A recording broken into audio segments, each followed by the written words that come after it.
Wow, good morning. Well, not good morning for all of us, I guess. Damn.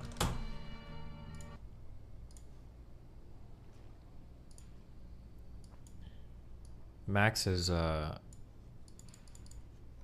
shit got nuked. Not good. I don't know. I don't think he's woken up yet though, so I don't know like what his ban reason is for, like anything about anything relating to. Yeah.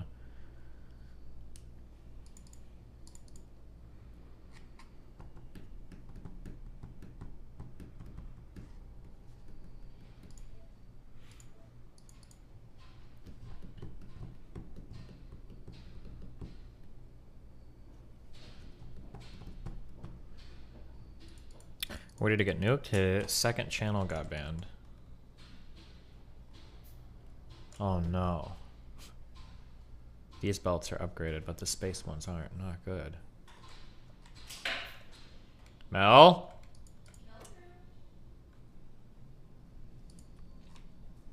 Did you see the Patreon shit? Wait, for Mr. Girl or what Patreon shit? What happened? Or are you talking about the Patreon,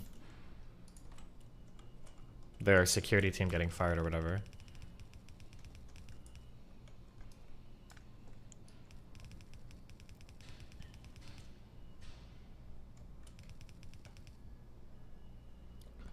I'm 100% sincere when I say I would get into a fight and consider breaking up with a girl that would probably be buying lolly figurines. Okay. Yeah, that I'm I haven't read much into that yet, but it sounds scandalous. Fuck, now I can't tell which graphics they changed. They changed the imprint graphics too? Is everything changed?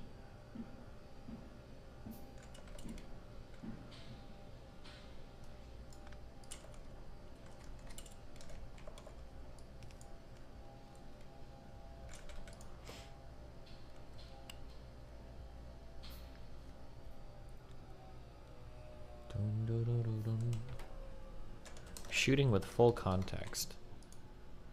Man killed by police after calling 911. Oh, is this the guy that got stuck in his car? This is just wild. I didn't watch the video. I didn't watch the video and I just read summaries of it. If I watch the video, am I going to change my mind? It seemed like the cops just like... it seems like the police just... not accelerated. Oh, fuck, what's the word I'm looking for? They escalated the fuck out of that situation from nothing into, like, killing somebody. Why? Jesus Christ.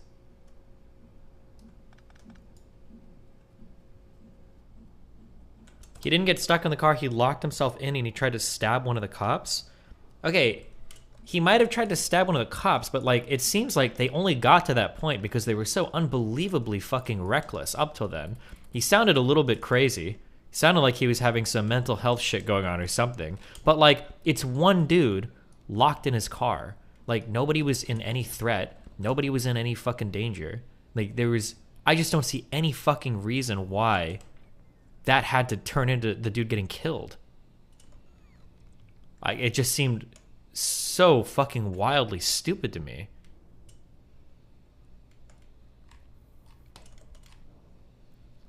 Can you give us a minute to watch it off stream? Can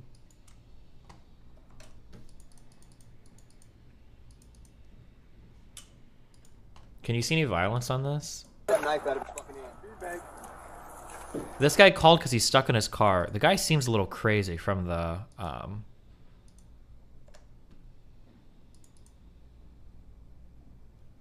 Wait, Big Tech did another stream on Mr. Girl? Can you confirm what day this came from? Or... Can't close Vim?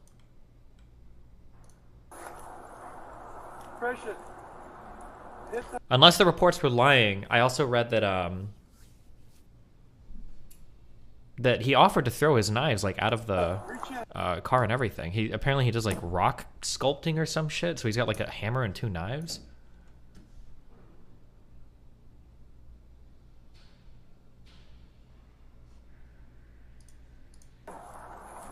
Impact! Impact! Impact! Vehicle. Where are they? I guess that's the weapon. Okay. And I have 2 knives. This was his call. This is like unbelievable. Just based on what I read, just the story is unbelievable. How much the police escalated this until they fucking kill the guy. Like, I have a weapon on me. I will throw them out the window as soon as an officer gets here. I have 2 knives and a hammer, and a rubber mallet. I guess that's a weapon. Okay. And some stones I could throw. I'm not dangerous.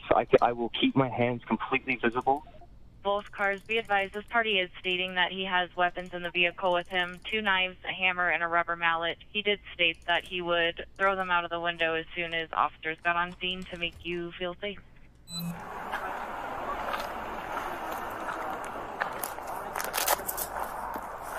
No, dude. We're not going to shoot you, but we need you to come here. Guys, look, I can't go. Stop. Take the keys out of the car. Take the keys out of the ignition now. Take the keys out of the ignition. Put them on the dash.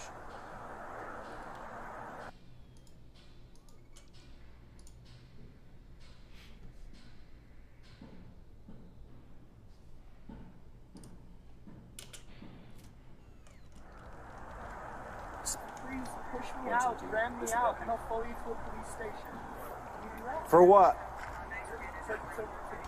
Why are we doing this? oh, I just understood more what was happening here. I just understood with him saying that.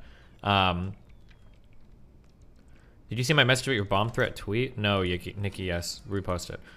When he's saying he's stuck in his car, he doesn't mean he's literally stuck inside of his car. He means his car is stuck. I understand now. You need to step out of the car now.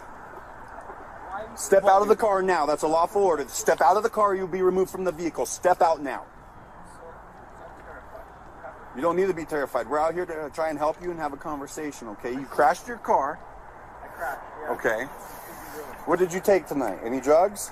So I smoked, I've been, what's that? Don't worry about it. Focus on me. Okay, I'm so scared. You already said you have weapons in the... I think one of the problems is that, like, when you're dealing with somebody that is legitimately, like, how do I say, like, a loony without it being, ableist?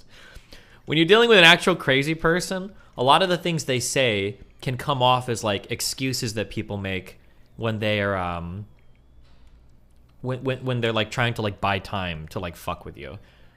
I don't know what the solution is for cops, or how they're supposed to tell the difference, actually. I haven't thought about that. Some cops are so autistically aggressive.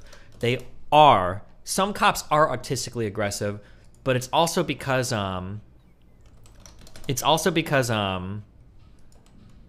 kind of have to be, depending on who they're dealing with. It's a rough one. If you see the way that some parents deal with their kids, or the things that some kids say, I think looking in from the outside, it can look like the parent is just an abusive fucking asshole. But, like, depending on the parent and the kid, you know your kid, right?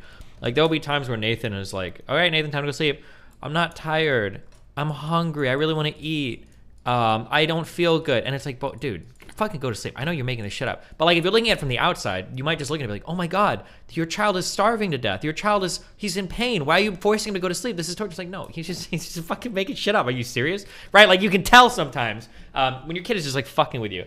And I think it's similar for cops dealing with some suspects sometimes. We're like, oh, like, I can't, oh, like, I'm hurt, I can't do this, blah, blah, blah. And sometimes, a lot of the times, it's just people trying to, like, stall for time because they're trying to get out of getting arrested, they got a warrant, like, some dumb shit. There's reasons why people do that. But, if you're having a person that's having a legitimate mental health crisis, that can also look like this too. And now, with, like, a normal suspect, where you're just trying to, like, kind of bully him out of, like, acting like a dipshit. So it ain't over. I mean, he's not. A normal person that you're just trying to bully to make him stop acting like a dipshit. For a person having a mental health crisis, well, now you're, like, egging this guy on, and you're pushing him into, like, like, actual, like, meltdown mode, which is going to escalate into somebody getting killed or somebody getting, severely injured, which is annoying. God. Again, that wasn't the intention, was to get him gone. But everybody acted like he got canceled off the internet. And so there might be the lingering feeling of like, oh, isn't this over? Why are we still watching Mr. Girl stuff? No. His primary channel got deleted, which is the one where he had all of his featured like video essay produced video material. He still has the other channel, which is called Mr. Girl Returns, which, by the way, it's named that because he started that channel after the first time he was banned. He returned after he was already squashed off. And he's still streaming there. He's still in the community. He's still he's still on his bullshit. So let's go. Thanks, Pretty Lucid. Why that didn't? Maybe it did. I didn't see the text show up. Did you guys hear the audio? I heard it. Suppose you would have. Looks like we got it set up right. Pre-Lucid sent me $2 and said feel better. Well, thank you. By the way, Litecoin is down like 10% right now off of last week's levels, so it's on sale. If you want to buy some Litecoin, now's the right time to stock up, and you can super chat me and all the other. I basically just said the bomb threat tweet is going to be something that people are going to fight on because, frankly, it didn't seem like Keffals was calling for it to be bombed. Why? Yeah, I'll take the L on that one if that's what you think. I don't understand how. I don't know how you can be so fucking retarded. Like, if people are, then I'll eat the L on that one. I'm not letting that go though. Why the fuck would you post the address? Why the fuck would you ever post the address to a building in an active warring country and say that people that support the opposing country are in that building? Like, if that doesn't come, like, if me linking to a fucking thread counts as doxing, that counts as a bomb threat. Yeah, I don't know what else to say. Like, if you wanted to post like phone numbers or websites, sure. But when you're posting an actual physical address and then saying that there are people that support the country you're at fucking war with, and then telling people to do their thing, the fuck out of here, dude. That's about as likely as when Keffals said, oh, when I said I wanted that person to be swatted, I didn't know that meant what it meant.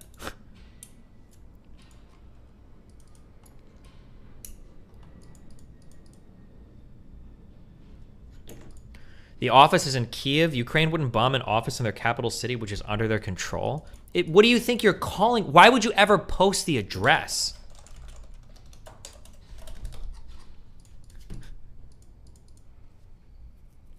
Do you think if I posted anything even remotely similar to this, like I can't, you're banned. Fuck you, actually.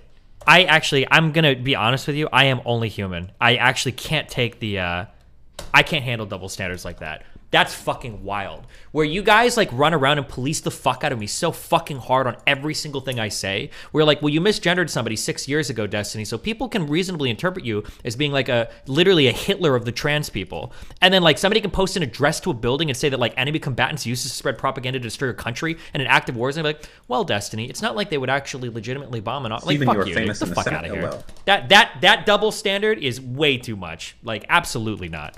Fuck you. This is the same person that said I threatened to rape a woman because of an edgy tweet I posted in 2016. Get the fuck out of here.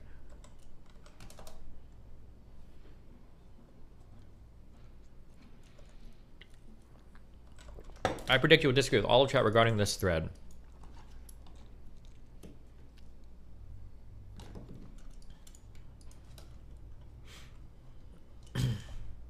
Hold on, I'm sorry. I shouldn't have banned you. I'm not in that bad of a mood today. Come back. Join us in the sun.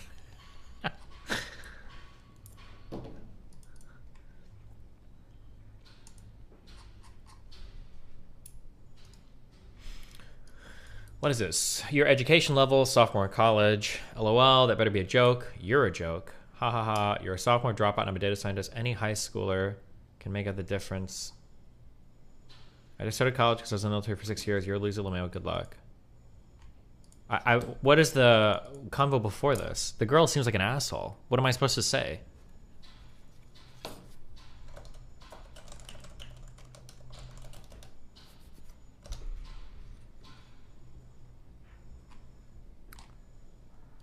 He is 26? Maybe he's going back to school? I mean, what am I supposed to say? I don't know.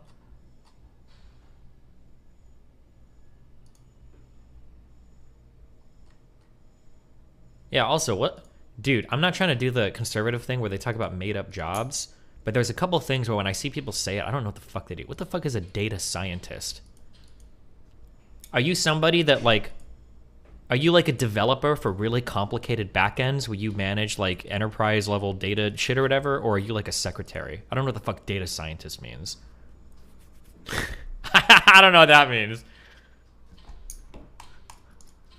Do you do complicated, yeah, like regressive analysis on fucking studies? Or are you like filing paperwork?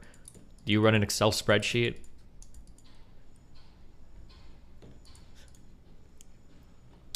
It's like when somebody tells me they work in consultation. I'm like, okay.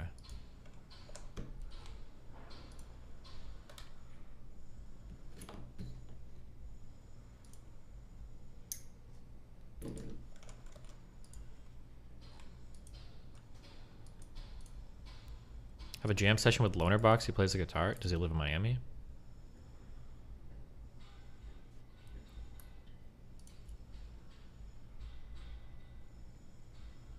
Do you see the video of a black guy that was paralyzed after the police didn't secure him inside the transport van?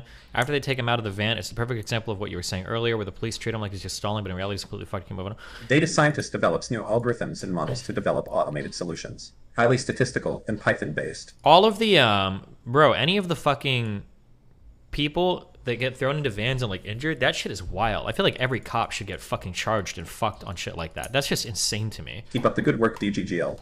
What was it? Fuck, was it Freddie Gray? Was he the one that died in the back of one of those vans? That's that's unbelievable to me. That's just ridiculous.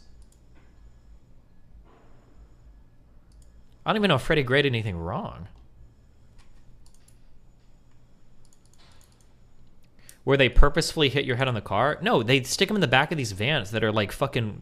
They bring in these like wax masters that have everything sanded down till it's like shining, and you're just sliding around in the back like it's a fucking slip and slide until you hit your head on shit and die. It's like unreal.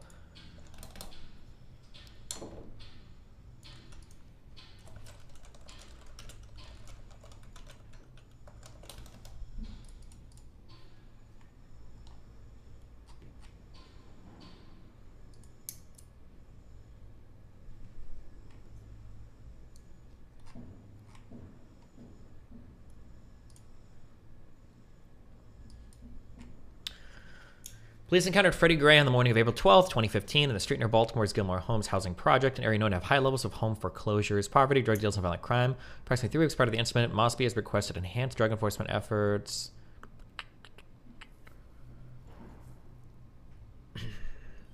Two officers were patrolling on bicycles and made eye contact with Gray, who proceeded to flee on foot, unprovoked upon noticing police presence. After a brief chase, Gray was apprehended and taken into custody without the use of force or incident, according to Bama, who already noticed a knife clipped in the inside of Gray's front right pocket. In the formal statement of charges, Officer Miller stated that Gray did unlawfully carry, possess, and sell a knife commonly known as a switchblade knife. The knife was recovered by this officer and found to be a spring-assisted one-hand operated knife. This was a legal knife under Maryland law.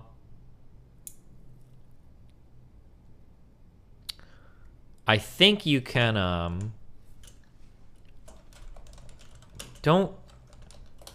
okay, don't quote me on this. Careful for taking legal advice from a video game streamer. If a cop walks up to you and they don't have reason, they don't have probable cause or reason to believe, a reasonable suspicion that you're committing a crime, they can ask you questions and you don't have to answer anything. You tell them to fuck off.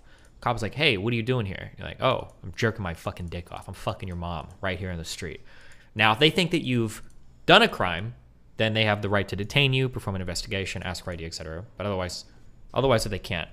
But I think if a cop is walking up to you and you just run the fuck away, I think you can use that as the basis for a detainment an investigation, I think.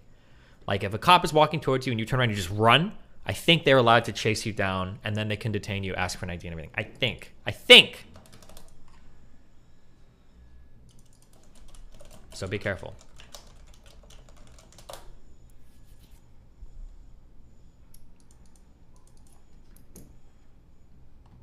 I don't understand the waiter hack with Kev. How did someone get access to that account and not others? Oh, don't worry. We'll cover all of it, okay?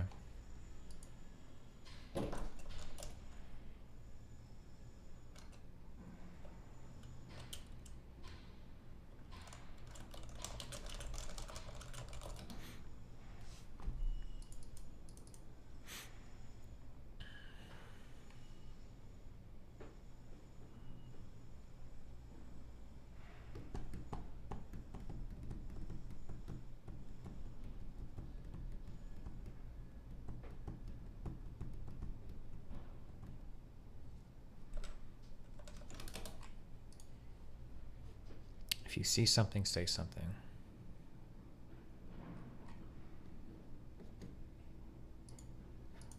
Oh, Jesus. Okay.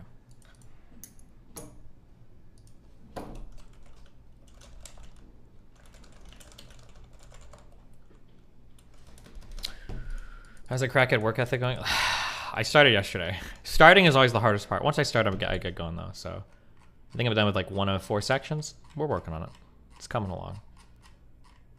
I'm doing deep. I want to get like deep dive research done. Well, we have the research done. I'm just writing it up on like all of the quote unquote the 3 big suicide victims for kiwi farms. Holy fuck. I finished the section yesterday on Chloe Siegel. Oh my god, what a character! Jesus fucking Christ. I feel like none of this has like ever been talked about, or I just haven't seen it. But oh my god. But anyway. We will,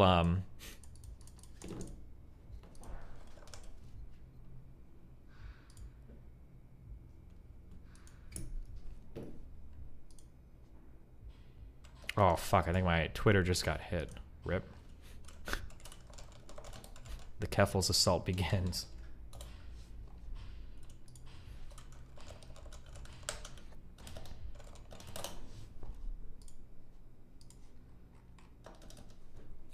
Do you have minions helping you, or is it all you? No, I've got like 9 people that are all gathering information in the background. Can we write up war talks to cover XQC drama? I don't know if I want to cover it because it's like relationship stuff.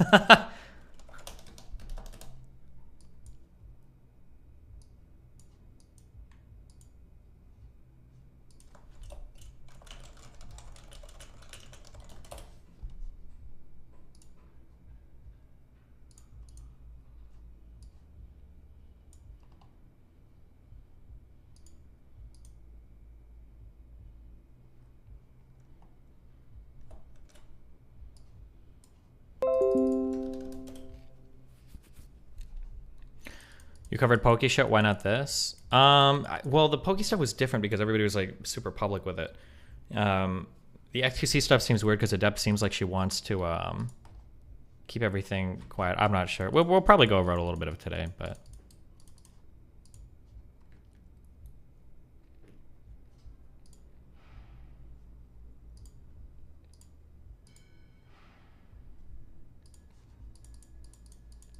Did you get to talk with him at all? With XQC? About no, we don't talk. I don't like ever talk with him off stream about almost anything. The Poke stuff was also part of the tail end of the Twitch Me Too stuff. Yeah.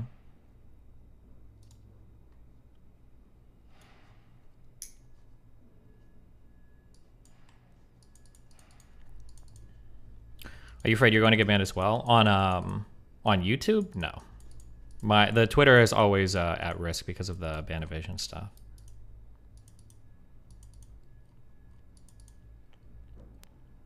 Turn on auto recording splits for OBS.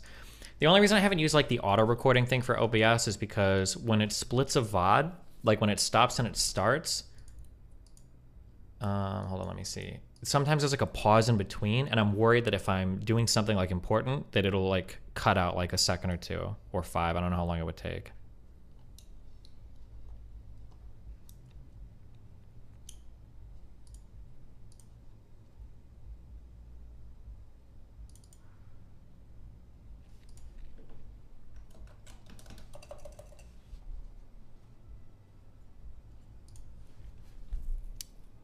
Recording. Also, I don't even know how to do that auto split recording thing. Is this like a, is it a plugin you need, or? Why not record in an MKV container? Is it also time limit? The reason why I have to, wait, hold on. Okay, we're not talking about Twitter all day today.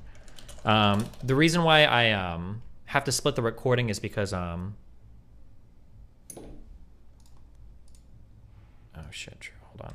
The reason why I have to split the recording is because if you have like 10-hour VODs on Google Drive, apparently when you go to download it, it glitches a lot on Google Drive. It's the only reason that I have to do it. Oh, it's a new native feature in OBS version 28. I don't have the...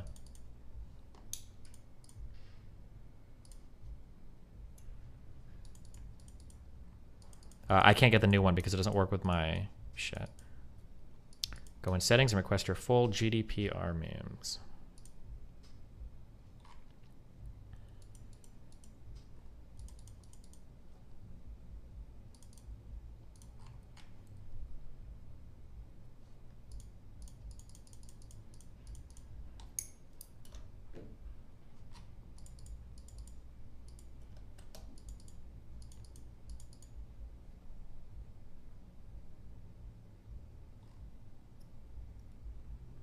You replace the water filter in your fridge?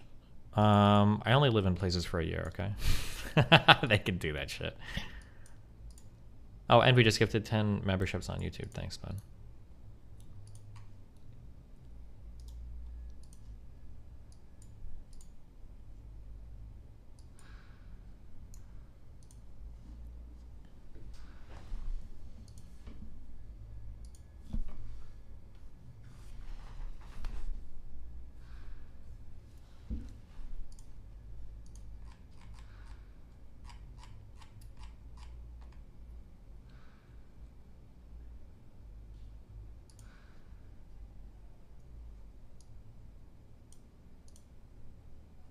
Oh, I don't think I can do it RTBA. It's not letting me. It's telling me there's an error.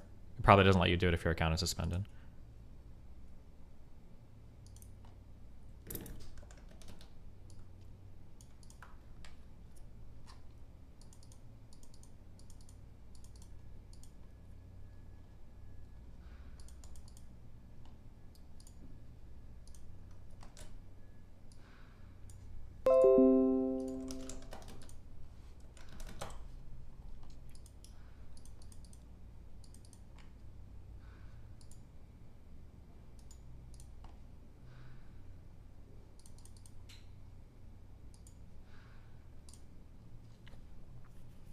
They have to legally allow you, at least in the EU. I don't think they changed it for the US. Well.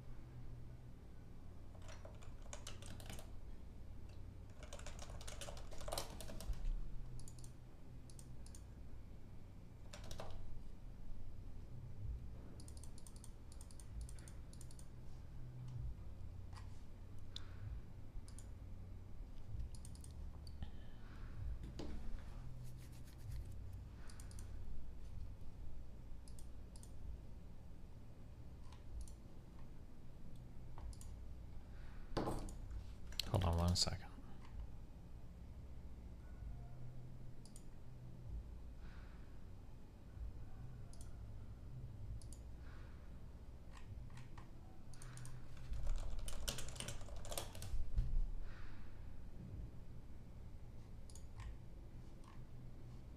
More Russia war crimes? Is this about the mass grave? Here, you guys can watch this for a second. This is pretty insane. grave has been found outside Izium in eastern Ukraine, days after the city was liberated. Authorities say it's one of the largest burial sites found in any city recaptured from the Russian army, and that soldiers and civilians are buried there. And we gifted 50 subs in YouTube chat. Oh. Wait, I saw the 10 initially. Were there 50 now? Oh shit, there were 50. Well, thanks, buddy. Sorry for saying 10 initially. Pine forest hiding a horrific mass grave. Ukrainian soldiers have found more than 400 bodies buried near the city of Izium after it was freed from Russian control. Here lie the bodies of 17 of their comrades, surrounded by hundreds of individual graves with only crosses to mark them. We only found this place because Russian soldiers posted a video online. On the cross, it says there are 17 bodies, but on that video, there were more. We have not counted them yet, but I think there must be at least 25 or 30 bodies. Maybe this is not the only mass grave here. We now have to work and identify everyone who died here. Earlier this week, President Zelensky raised the Ukrainian flag in Izium. The city had been under Russian control for more than 5 months. It now shows scenes of destruction, and people are without running water, electricity, or heat. Zelensky said an investigation would follow the findings in the forest. We want the world to know what is happening and what the Russian occupation has led to in Bucha, Mariupol, and now, unfortunately, Izium. Russia is leaving death behind it everywhere and must be held responsible. The world must bring Russia to real responsibility for this war. We will do everything for this. Ukraine aims to reclaim all its territory after retaking Izium. However, Russia still holds around a fifth of the country. Well, our correspondent Nick Connolly is in Kharkiv. Careful about Fog of War reports about mass graves. There was at least one mass grave they found, only to later realize it had been a known cemetery where people killed in World War II, and by shelling were put in individual graves with recordings of names and stuff so they could be relocated. And says Ukrainian authorities now face the task. I don't know if that's true or not for this one. The circumstances behind those mass graves. Well, definitely, there is little to say that somehow those Russian troops who were in Izium for 5 months, we heard there, would somehow have behaved very differently to what we've previously seen close to Kiev, a place like Bucha and Irpin, in terms of the way they behave towards civilians. Has to be said, though, there are reports in the Ukrainian press right now that it is believed at least a part of these bodies belong to people who lost their lives during shelling of the city. These things take a long time. When you think back to the spring when those cities closer to Kiev were freed, were recovered by the Ukrainian forces, it took weeks and weeks for the Ukrainian authorities, for all the kind of judicial organs to get involved, to do those DNA analysis of the people there, and also to try and track down their relatives. It's important to remember lots of people from this part of Ukraine have either fled deep into Western Ukraine or to Europe or to Russia. So trying to find out and reconstruct who these people were and how their last days look like is a very long process. But definitely that is the fear, that as this Ukrainian counteroffensive takes and secures more territory, they're going to be finding people everywhere they go. I was close to the Russian border yesterday, and the locals there were pretty much sure that in the forests around they would definitely still be finding lots of people who lost their lives trying to get out, trying to get to Ukrainian-held territory. Also, they were sure that there were bodies of lots of Ukrainian soldiers, maybe prisoners of war, that they believe might have been mistreated by the Russian forces in that part of the country. So lots of gruesome discoveries expected here in the days and weeks to come.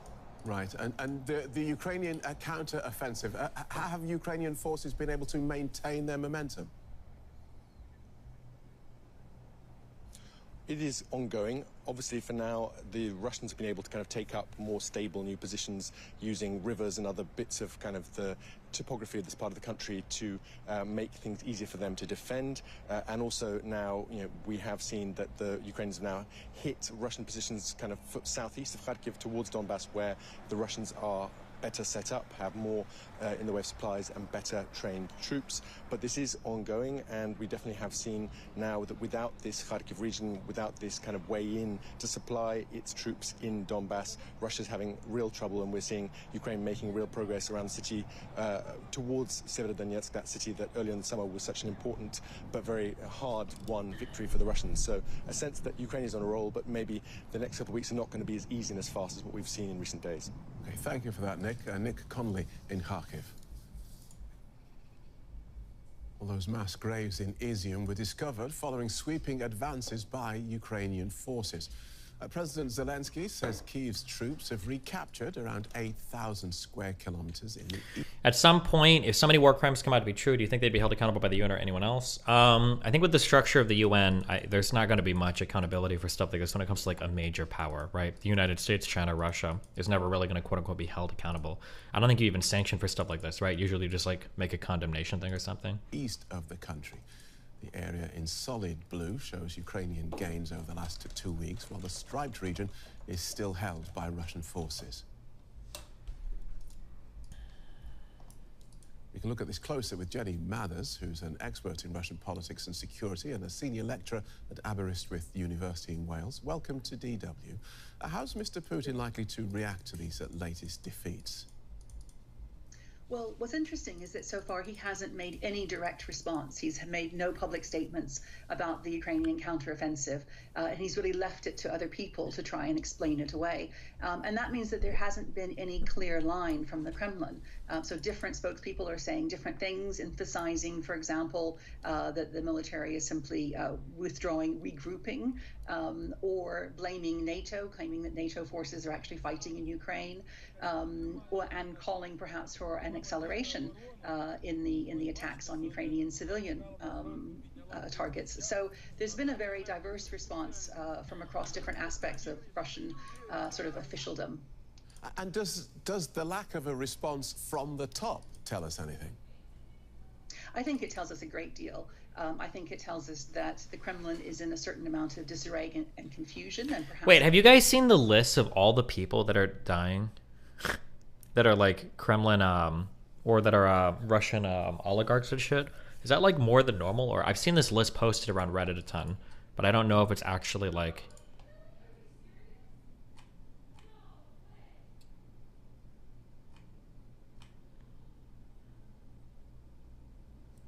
I don't know if it's like more than usual or not. Keffals is doing an IRL stream right now. Don't you think it's pretty stupid? It's because she wants to get done. She literally tweeted out earlier exactly where she's going.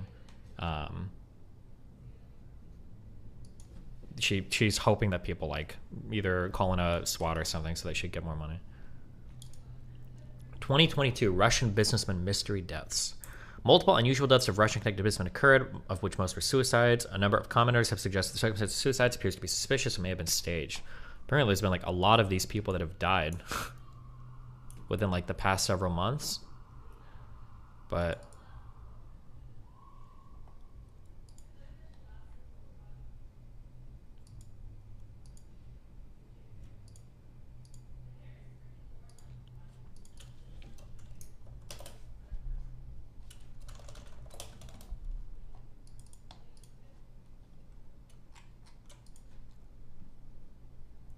is this more than people died in the past? Yeah, that's what I never know. I'm not sure if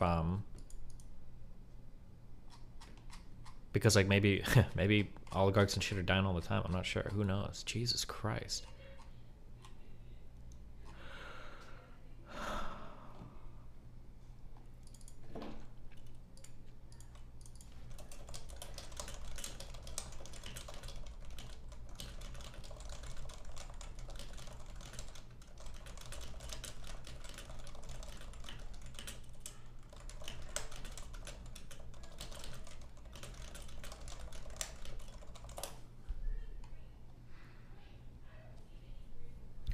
New investigation showed the legalization of weed in Canada did not lead to a decrease of illegal cannabis growth. Might be an interesting read. Yeah, I think I saw that the illegal business over there was like booming, but I only skimmed that article. I didn't read it all.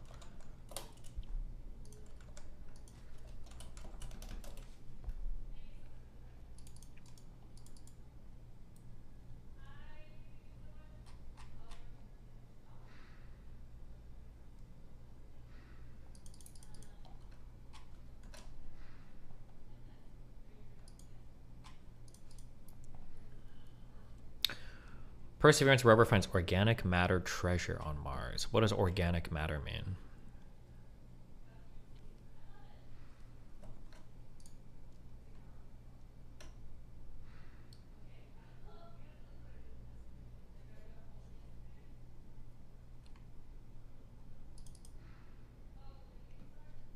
Anything with carbon, hydrogen, oxygen, or nitrogen.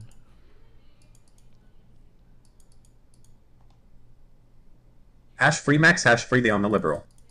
Could be biosignature. Watch him go.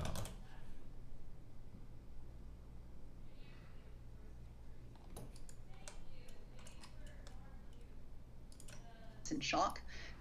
They certainly didn't expect this.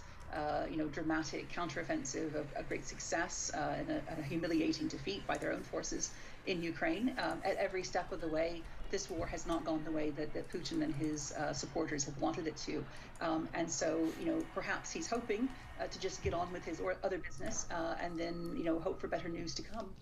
So, given what you've said about that disarray, politically, is Mr. Putin still the untouchable strongman at home that we presume he was when he started this war? Well, that's very interesting because so much of Putin's strength comes from reputation and comes from other people's responses to him. And once there's evidence that that strength is perhaps not quite what we thought it was, then the whole edifice begins to crumble and is certainly very vulnerable. It's baffling to me that Keffals links to a website that offers sources for roids a few years back were on the same level as hard drugs and social accept. You know, the really funny thing is that I know that she reads all of my subreddit and everything. I don't know if you guys noticed, but yesterday they pushed changes to their site saying that they wouldn't accept minors anymore. Really makes you think, huh?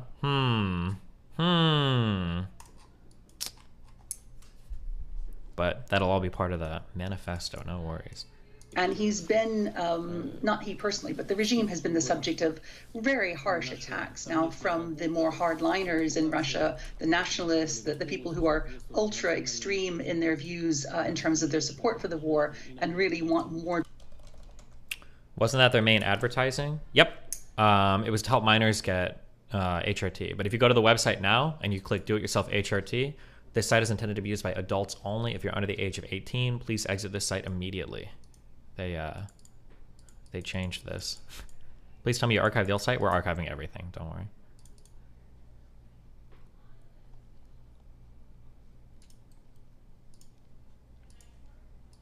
Destruction in Ukraine and more bloodshed. And they've been very critical of the Ministry of Defense and the generals for the way that they waged the war, and they've called upon... Do you think it's an admission of fault? They're probably trying to hedge against the incoming manifesto.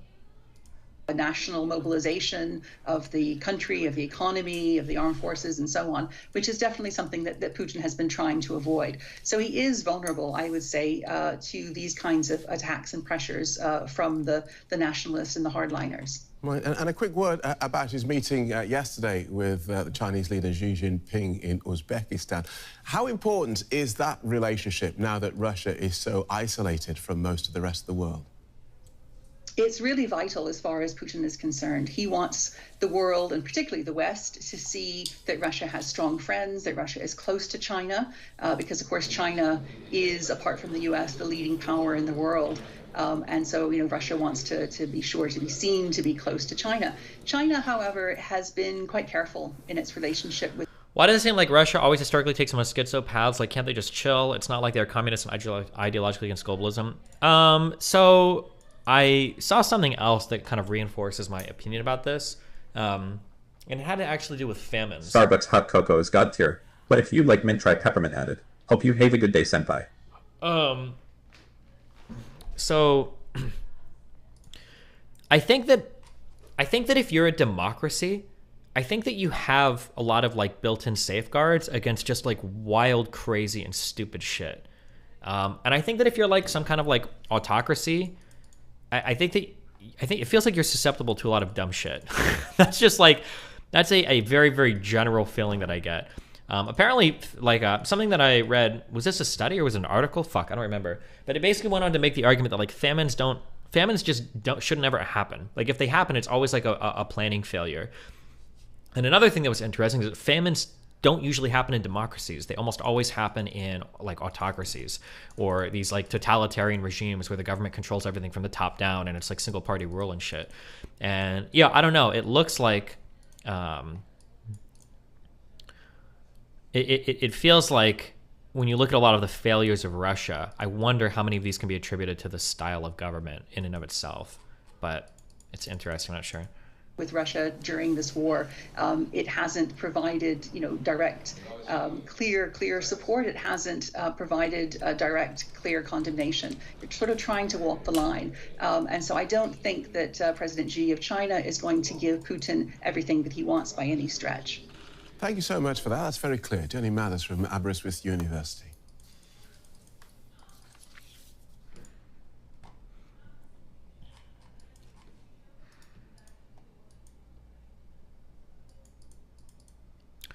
Don't you think that famine's not happening in democracies is more of a historic coincidence, as democracies tend to be more economically developed? Western countries probably had a lot of famine. I don't think it was that. I think they attributed it to things like the idea that like freedom of the press is really important when you've got journalists and stuff reporting on the ground about things.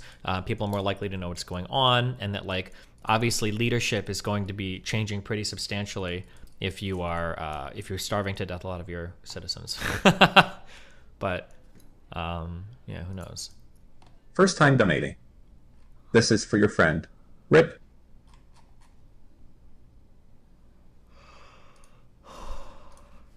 Who knows?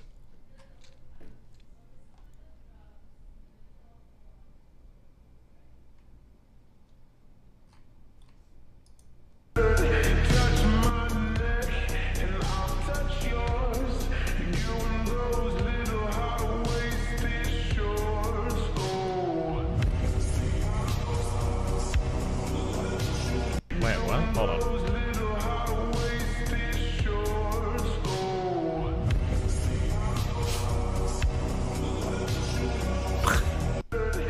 Jesus Christ.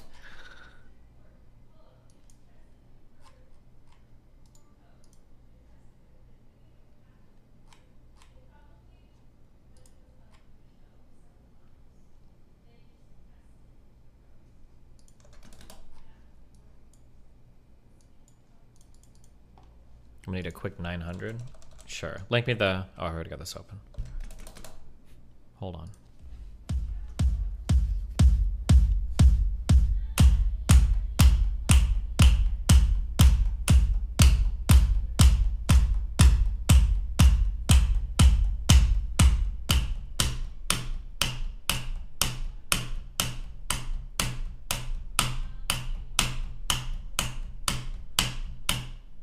Jesus fuck. This is so stupid. The way that it measures this is so fucking stupid. Unironically. Where does a guy get a right to say what a woman is? Women only know what women are. Are you a cat? No. Can you tell me what a cat is?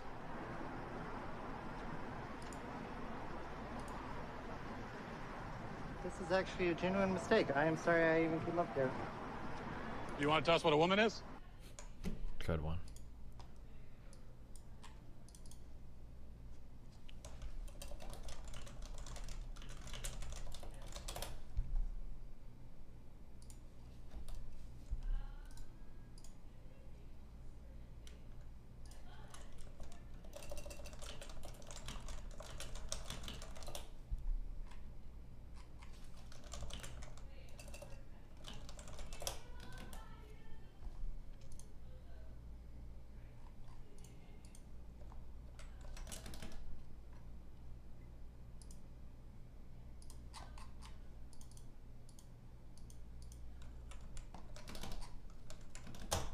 Wir können keine Blockhütte im Wald bauen, wo wir Dame drauf schreiben und dann warten, bis irgendeiner sich verloren. Wir können kein...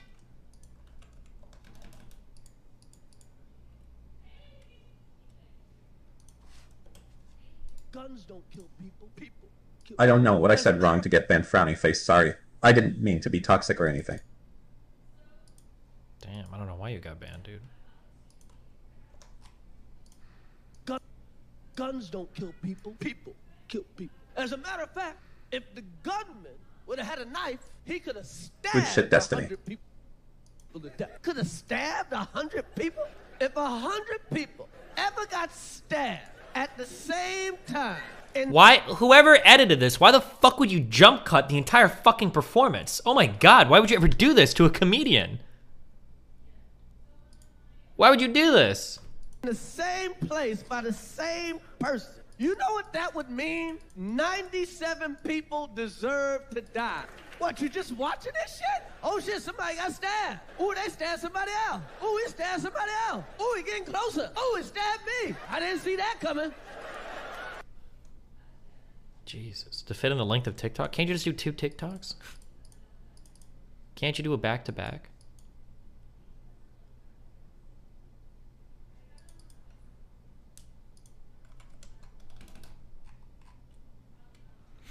Destiny, do you understand this meme? No? Am I supposed to?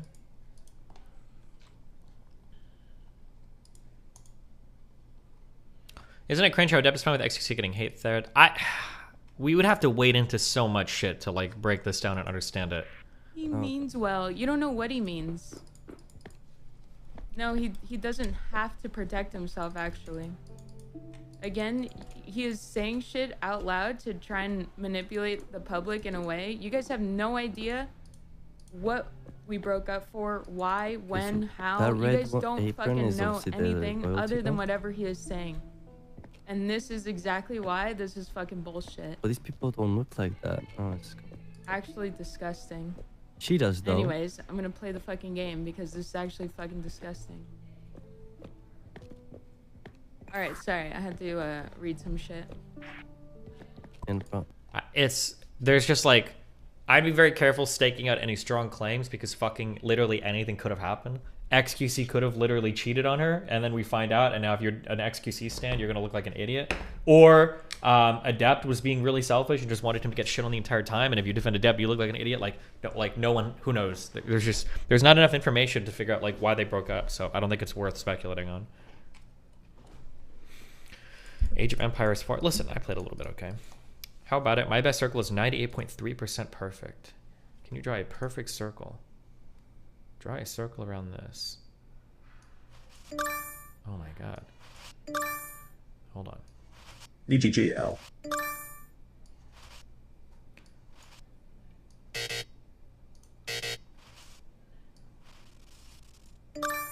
Okay. Hold on. Shut up! Bro. Oh my god. Oh, wait. Okay, let's go slow. Oh god.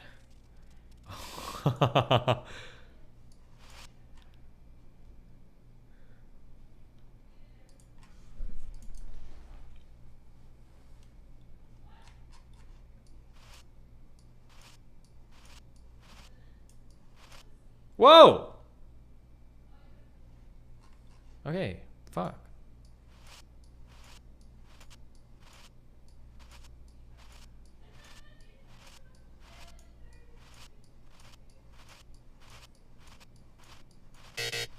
Shut up!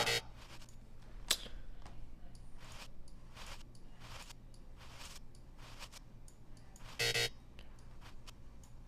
Dude, this is impossible. Oh my god, I can't do it.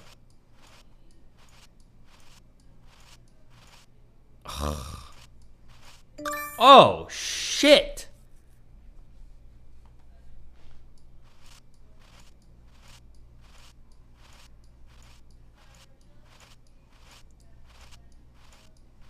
Oh, shit.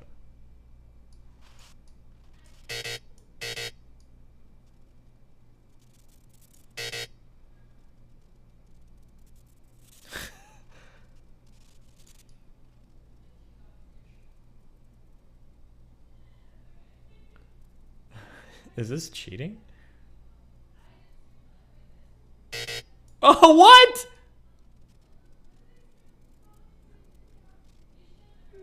Is this really a better circle?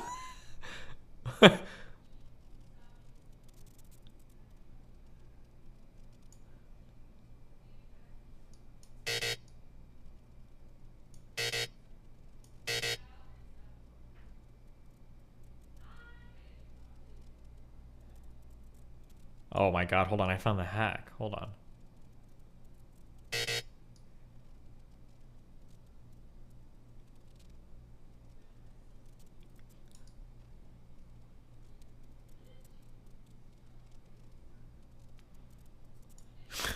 Okay, I tried it now. Web dev moment.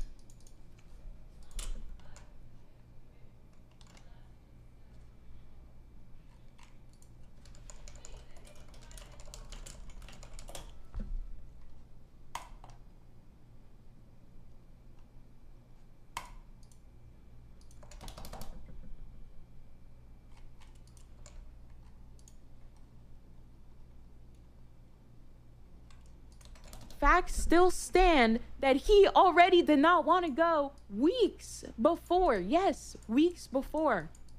Then a whole week passes by. The week after that was pretty good. I mean, like, pretty good. Then the next week comes around, okay?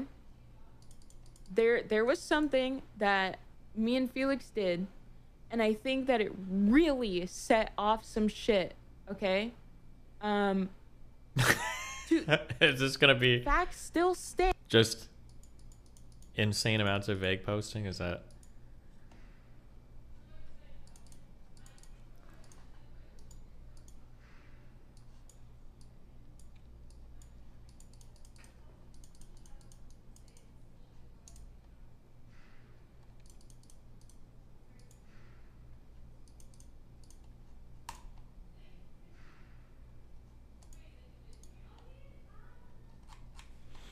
Okay, we're gonna listen to this part 2 of the Kiwi Prime saga. I'll be back 1 second. We're gonna listen to this. Hold on.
Nomi just lost Bigley, can't even draw a circle. Very sad. You know what kind of looks like a circle? The L like an oh fuck you, I won't say it.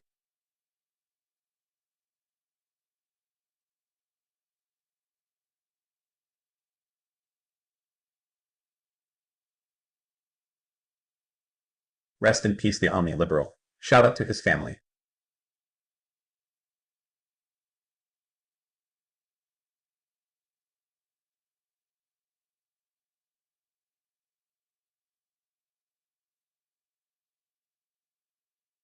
Hello, Steven. Wondering if you are interested in having a model of your D&D character painted up and sent to you. I tried to talk to Mountain about it, but I think he thought I was being an asshole. Love you, buddy.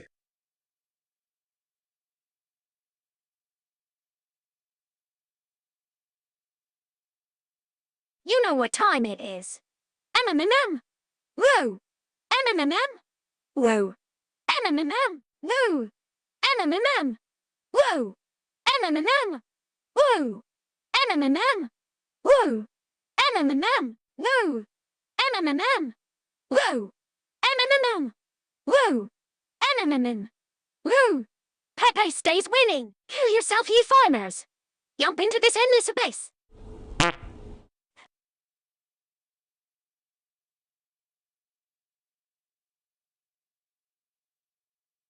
Boots slogging over Ireland.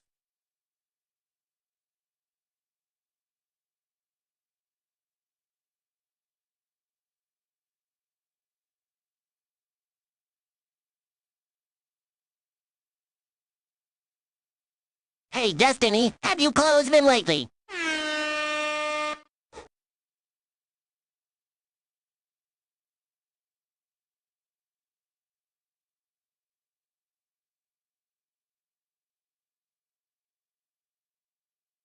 Whoever made the gays within compilation video needs to do part 2 now. The Omnivision. Rip Bozo, we will put you with the rest of the burners.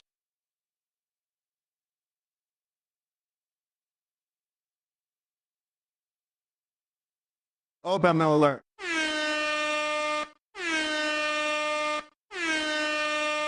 Obama.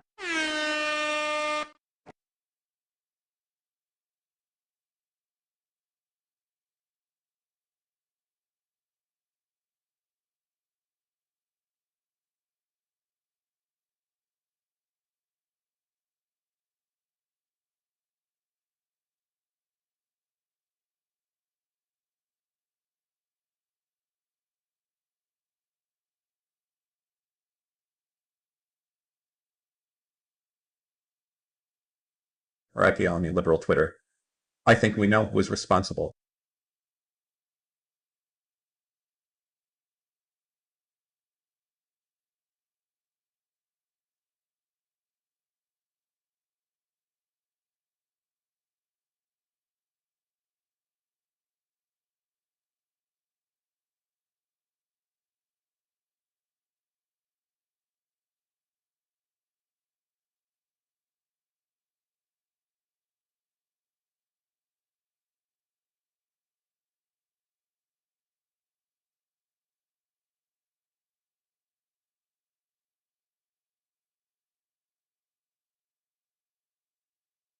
Weebs lose. Pepe loses too. Get out, losers. You will always be. You will always win.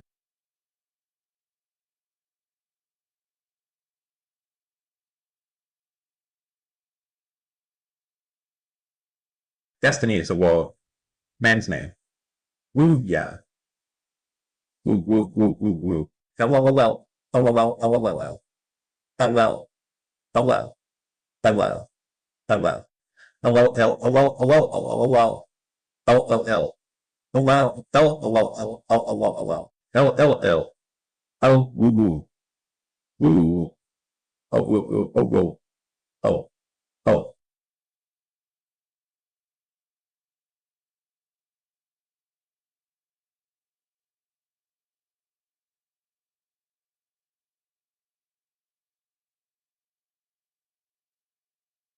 I prepared this song in honor of our latest fallen Twitter sock puppet friend.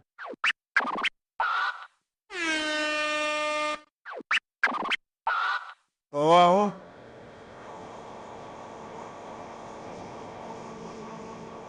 Obama.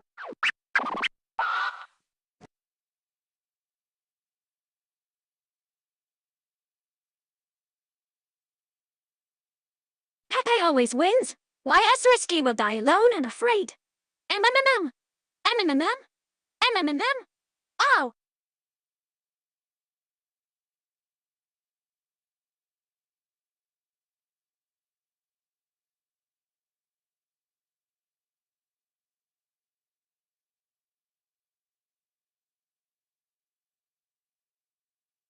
Ye wins, everyone knows this. The fake media lies and slanders ye posters with their Pepe nonsense.